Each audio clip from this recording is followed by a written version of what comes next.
എന്നാൽ ആ 500 ഇങ്ങിതാ, ബാക്കി നാളെ തന്നാ മതി. ഏതഞ്ഞൂറ്? കുറച്ച് നേരത്തെ പറഞ്ഞ ആ 500. ആര് പറഞ്ഞു? ഞാൻ പറഞ്ഞു? എനിക്ക് ചൊറിഞ്ഞ് വരുന്നുണ്ട് കേട്ടോ. ഇയാളല്ലോ പറഞ്ഞത് കുറെ ഉള്ളി പറയ്ക്ക കുറെ കാണുന്നു. യോ, ഞാൻ അങ്ങനെ പറഞ്ഞിട്ടില്ല.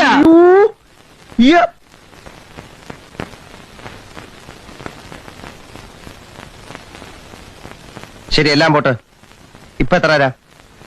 ഇത്രയും ആയ സ്ഥിതിക്കുള്ള സത്യം തുറന്നു പറയാമല്ലോ. എന്റെ 250 രൂപ കാണും. എന്നാത്താ? പക്ഷെ അതിന് അതിൻ്റെതായിട്ടുള്ള ചെലവുകളും ഉണ്ട്. ഞാൻ പോവാന്ന്. അതെ, കുറച്ച് പതുക്കെ പറഞ്ഞാലും കേൾക്കാം. പിന്നെന്താ ഞെട്ടാത്തത്? സാധാരണ ഇത്ര നിസ്സാര കാര്യങ്ങൾക്ക് ഞാൻ ഞെട്ടാറില്ല. ഓഹോ, അറിയാത്ത കുഞ്ഞ് ചൊറിയുമ്പോ അറിയുന്ന എന്റെ അമ്മ പറഞ്ഞിട്ടുണ്ട്. എന്റെ അടുത്താ കളി. ഞാനിത് കുറെ കണ്ടിട്ട് തന്നെ വന്നിരിക്കുന്നത്.